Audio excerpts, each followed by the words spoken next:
Hi, everyone. It's Joe Veneri, the host of Fit Insider, the show where I talk with the entrepreneurs, executives, and investors who are redefining the business of fitness and wellness.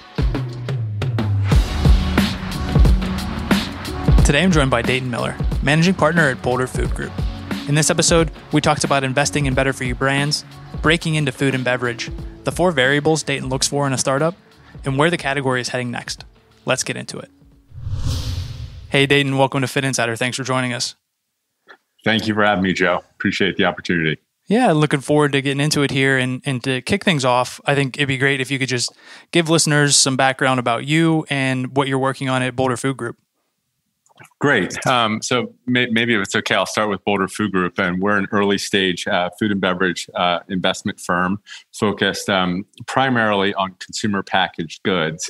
I got here by ultimately being an entrepreneur prior to joining BFG. But I began my career in investment banking and management consulting. Spent a number of years at the Walt Disney Company doing corporate strategy and merger and acquisition work before ultimately building and selling my own natural products company, which was how I reconnected with Tom Spear, our founder. And now I've been at BFG for a little over 5 years now.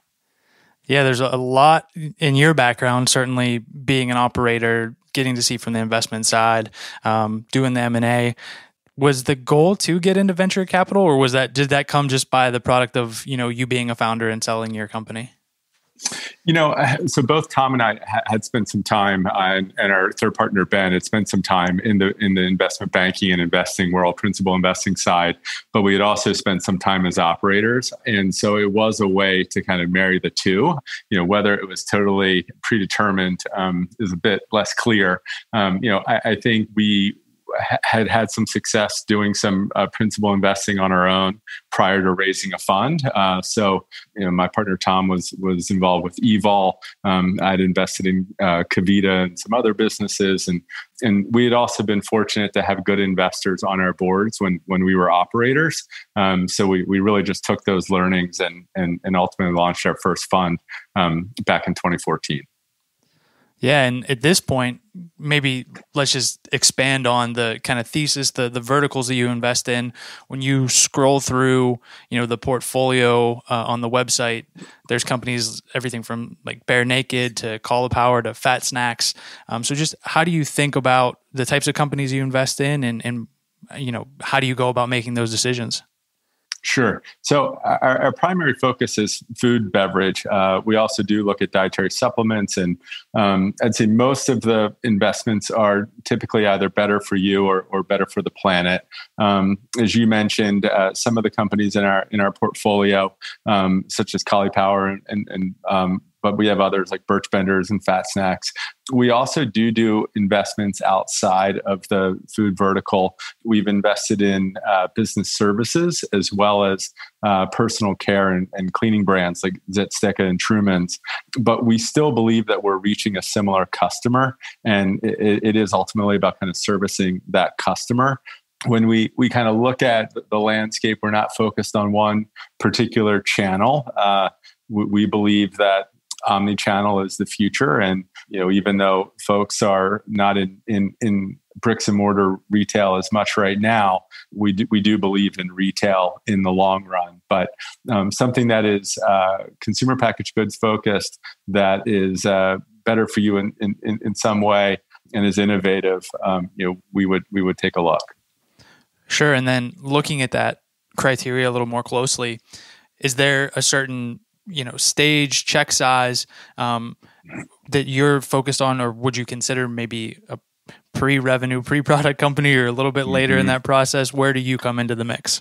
For sure. It's definitely an evolving market as well in terms of the investment landscape. But typically the first check is somewhere in the 500,000 to 5 million range, with a sweet spot really being in that 3 to 4 million first check. And then from there, we can do pretty significant follow-on investments to really 3, 4 to 5 times the size of our initial investment.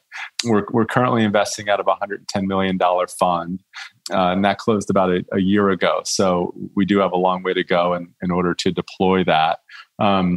From a stage. I mean, we're typically a Series A investor. We like to see some revenue, some traction, ideally. That said, we have gone earlier than that. We want to see a product and be able to taste and interact with that product, because that's obviously very important from a CPG perspective. But yeah, it's a long-winded way of saying we're pretty flexible. Sure. And one thing I've noticed from the outside looking in, as you look at especially the food and beverage category, it seems like there's, they talk about the PayPal mafia, but in the food and beverage, there seems like there's like different founders who've started this company, who've worked with those folks who have and maybe started their own fund. Can you talk about that dynamic a little bit? Is that observation kind of true? And if so, how does that inform maybe the folks that you're investing in, or even the categories that you're considering? I'd say it's definitely true. In 2014, when we first got started, it was maybe less typical than it is today. That said, I'd say the food and beverage industry overall is very inclusive, and it's a really strong community. And in general, more liquidity and capital and options. Rising tide raises all boats. So it's a really great thing. I think there is no kind of one size fits all, and it's great to have the options out there, especially for folks who were entrepreneurs at one point, like many of us were.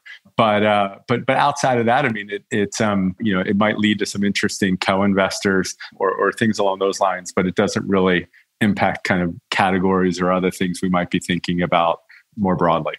Sure. And thinking about that, assuming maybe you don't know the entrepreneur, it's not someone who's, multi-time founder, and maybe it is, maybe this also applies to them, but what type of filters do you apply when you're looking at, you're considering the entrepreneur themselves, maybe the founding team, the company as a whole? What process do you run through? Yeah. And, we certainly know a decent number of folks in the industry, but definitely don't know everyone. But it does start with the founders and really getting to know the founders. Where we've had a lot of success has been investing behind founders who've been purpose-driven.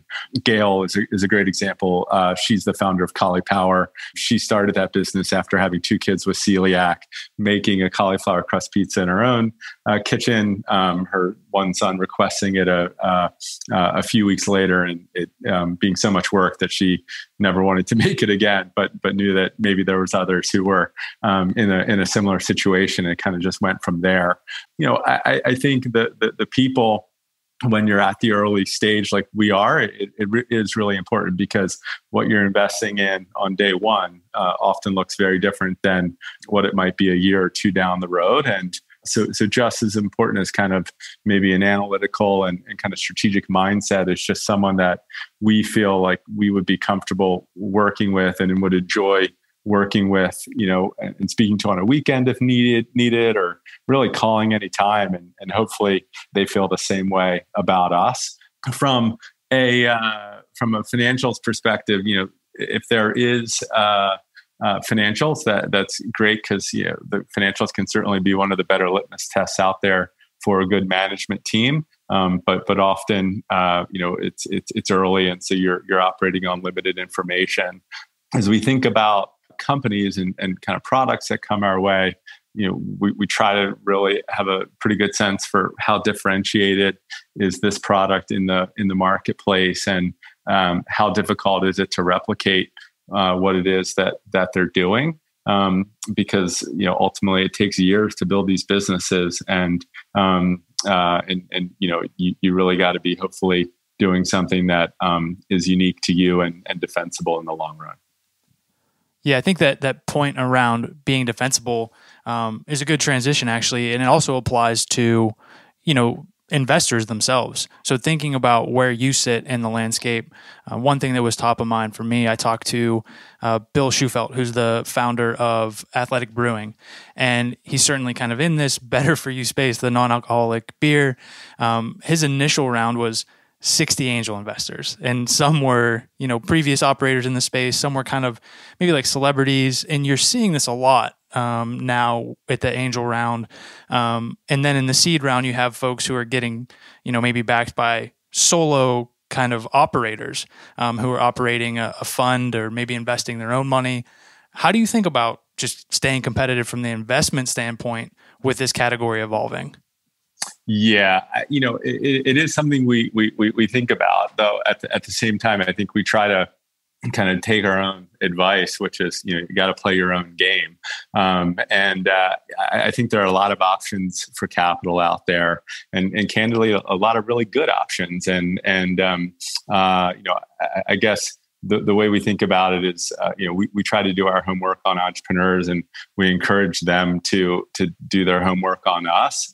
Ideally, by speaking to companies that we've already supported, and also doing the same with other potential capital partners. And so it really comes down to kind of fit more than anything. I think hopefully we can bring an empathetic voice to the table, and certainly some experience, have kind of living in the trenches for a number of years, operating businesses, as well as having raised venture and private equity ourselves. So I think a lot of that just kind of maybe manifests itself in our style. So hopefully we have a more understanding way of relating to the business. I'd say the other thing is, like, what we try to do is try to really be flexible with our capital. So given that our investments can really range from $250K to $15 million, we're very happy with both those investment sizes. Hopefully someone is kind of looking at a conversation with us is not only maybe solving a short-term capital need, but also, really going to be a long-term capital partner. So, but no, it's fair. I mean, there's definitely a lot of venture firms out there, we certainly have a ton of respect for a lot of our colleagues, and feel fortunate to be investing in such a dynamic segment. Now, I kind of had this slated to talk about later, but it kind of fits in. Sure. And you think about, you're obviously vetting the founders, and they're hopefully doing their homework as well and seeing who aligns for them and where they want to take their business. How has that changed now that you can't kind of have those coffee meetings, can't have them come in and pitch maybe at one of the offices? Is that changing things, and what does that look like going forward? Yeah, I think that when the crisis first hit, there was a lot of portfolio work that had to be done, and I think deal activity really slowed down for March and April. But then, really since then, it's picked up, and I'd say it's as busy as it's ever been. I think people are just getting more comfortable operating in the at least near-term normal with Zoom meetings and things along those lines. Some socially distanced meetings are still happening.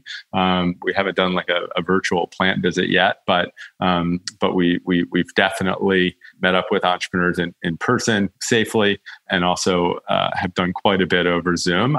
I think for every consideration, there are definitely some positives, and we've been able to circle up as a team a lot more effectively with entrepreneurs, depending on where they're based. Getting samples out to 6 people in different parts of the country is a lot more difficult than sending to maybe 1 or 2 offices. But for the most part, I think we're really fortunate to be in a part of the economy that's still seeing demand and activity, and in a lot of ways have been the unfortunate beneficiary of some of the slowdown in food service and things. So I don't really anticipate activity slowing down too much. Yeah, kind of speaking of, especially in this category, not only food and beverage, but the better for you category, certainly plant-based foods, we see kind of an acceleration towards this beyond meat and really plant-based everything. Kind of as you think about the category, what is working now? What isn't working? What's coming next? How do you think about following those emerging trends?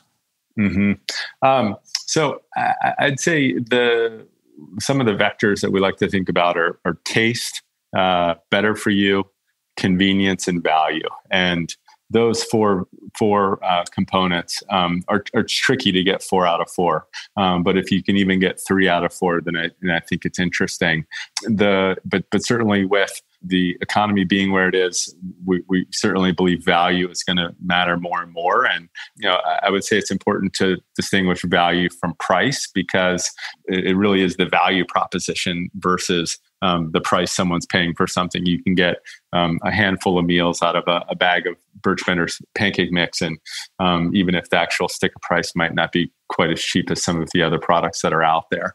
Further out, things like gut health, there's certainly a lot of doctors out there that believe everything starts in the gut, including immunity and other sicknesses. Something we're trying to figure out as well is how do you make fresh scalable and accessible to people? That's another part of the store where is being increasingly shopped, but it isn't necessarily historically where a lot of CPG brands have broken out. Sure. Is there something in that category, when you talk about the types of companies that are getting started, and you go back to the Cauliflower, that was the epitome, scratching your own itch. You're making this thing because it fills that void in your life, and in that case with her children. Is there anything that you look at and kind of think, I wish someone would make this thing? We're kind of waiting for that void to be filled? Yeah, well, there are actually kind of two areas. So, my wife is 8 months pregnant right now, and one area is their second child. But on the kind of breastfeeding side, as parents and women are having children later and later, the extent to which breastfeeding may or may not be a possibility is potentially more challenging. And so one of the things we've looked at is kind of or at least I wish would exist, would be some type of almost like a breast milk exchange, where you're kind of vetting and matching up excess inventory with need. I actually think it's illegal to sell breast milk right now in the U.S., so it's probably not a near-term opportunity, but it is something that seems pretty logical to me over the long run. And then I'd say from a more personal perspective, I have, especially during quarantine, to kind of avoid putting on significant weight, have been doing the time restricted eating. And that's another thing where in some of the research behind Dr. Walter Longo at USC, but I don't really, it's unclear to me how you monetize that, because it ultimately is about eating fewer calories and less frequently. So I don't know, two areas that I'm fascinated by, but maybe think about in the back of my mind, but haven't seen a real opportunity to capitalize on yet. Both super interesting, and I think a lot of need in those spaces. One thing to have on the radar, I'm talking to the CEO of Big Sky Health, and they make an app called Zero, which is a fasting app. And they've just kind of put in some monetization around that. It's based on Walter Longo's fasting protocol. So kind of interesting there. And I think that space will continue to evolve. On the topic of, we think about these different companies, the better for you brands, one thing that is sometimes hard to differentiate is, what is actually healthy, better for you, and what is like really good marketing? And how do you distinguish between those things? Does that factor into the equation, and how do you evaluate it? It does, especially with three of my colleagues being vegan. So it's certainly something we chat about quite a bit. The way we like to think about it is being focused on better for you, and to us at least, that feels easier and different than quote unquote good for you. I think rightly or wrongly, people are going to consume more than smoothies and salads, and so I think we need to be practical about consumer behavior.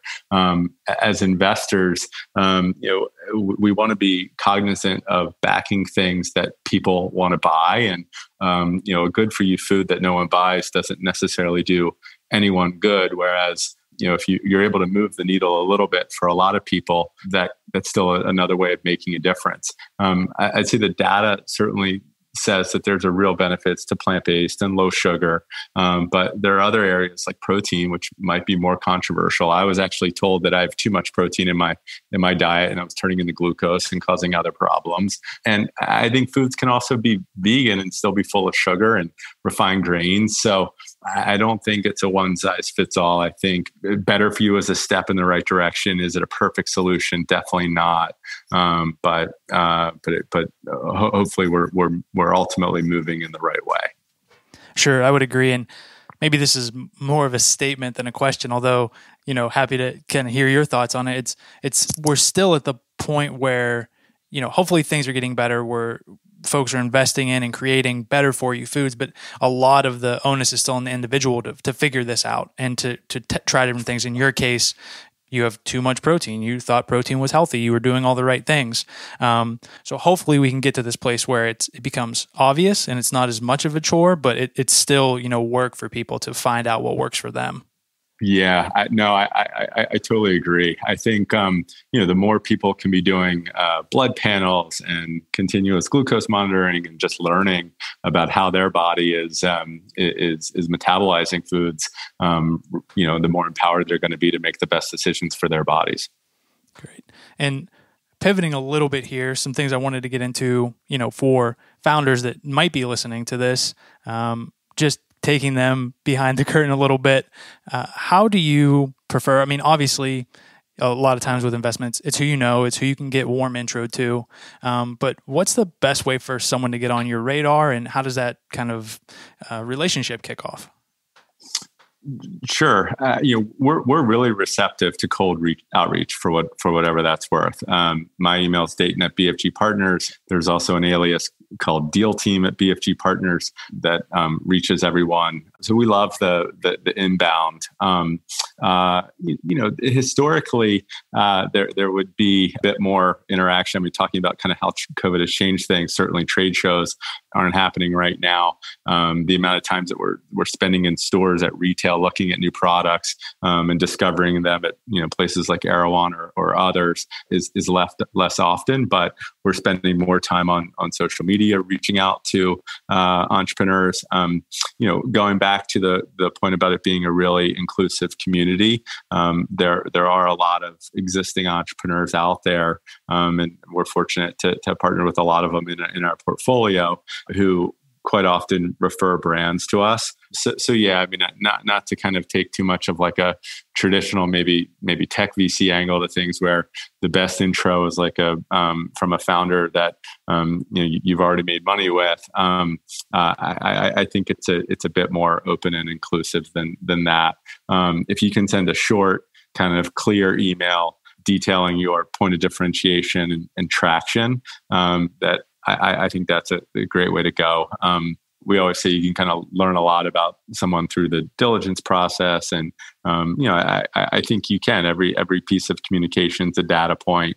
And if they're really clear and concise and thoughtful, and, that comes through in the outreach. Yeah, that's great to hear. And sometimes you just have to shoot your shot and see what happens. And it's good when folks are open to that outreach. And certainly you have to have the kind of, whether in your case, the fitting the category and the taste factor, the convenience, the better for you that you kind of already talked about. Beyond those things, is there any advice that you have for a smart, driven entrepreneur who's, creating a company in this category? Yeah, I'd say, at some point, every entrepreneur needs to know and learn how to sell for food, especially. I think you're just selling at so many different levels. You have your end customer, you have your retailers, the distributors, but then you're also selling investors to support you. You're selling future employees to join you on this crazy journey. And so that's just something you're going to have with you the entire entrepreneurial journey. I once had a professor say to me, either make it or sell it, don't analyze it. And I don't know, I always remember that because some of the best experiences I've had have been on both kind of the selling and making side.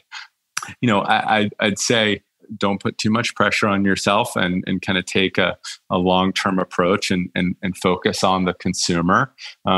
We've had conversations with big CPG strategics that say that they care more about where consumers are going to be in 10 years from now than they're going to be in the next 12 to 24 months. And if you have the ability to kind of take that longer term approach and build something for the long term, I think you're gonna not get too far extended from a maybe a capital raising standpoint. You're going to be focused on getting a little bit of traction and analyzing that versus trying to kind of conquer Rome in a day. Sure. Yeah. A lot of great advice in there. And with that, and kind of given your experience on both sides of the table, same question basically for someone who's looking to break into venture capital. Is there a route? Is there a pathway? Or is it a matter of, I guess, a lot of different paths to getting there? Yeah, I think there's a lot of different paths. Absolutely. But, I obviously get that question every once in a while. And, the advice I normally give is to folks to start investing in deals, even a nominal amount, to start building a track record, to show that you've identified good deals, you're able to establish relationships with entrepreneurs and get into deals. I think, that's maybe a slightly different path than kind of joining an established venture capital firm, something along those lines. I think they're focused on new deal leads and diligence and existing kind of portfolio growth. And so if you're able to kind of show or do any of those things to folks that are already at those firms, then I think you're showing that you're capable of maybe sourcing good deals or adding value to existing investments. And, it's also a very long-term approach. At BFG, we hire maybe one or two folks every couple of years, and so it's those are relationships that are established over time, but still a lot of opportunity there. Yeah, I think in both cases you hit on some really valuable insights, and part of it is just doing the work and having something to point to, so that when the time comes, it's kind of show me what you've done, not as much tell me, and I think that goes a long way. And yeah, here just looking to wrap up, and we'll get you out of here on this. You mentioned your email, but where can folks learn more about what you're working on at Boulder Food Group and maybe get in touch? Sure. Our URL is bfgpartners.com, and my email is Dayton at bfgpartners.com. Please reach out. Always love hearing from folks, and really thank you, Joe, for what you're doing and for having me on the podcast. Yeah, and I appreciate you making time, and really excited to share this conversation. Awesome. Thank you. Thanks everyone for listening to today's episode. For more from Fit Insider, visit insider.fit.co and subscribe to our weekly newsletter for insights and analysis on the business of fitness and wellness. Then, go ahead and subscribe, rate, and review the podcast. See you next time.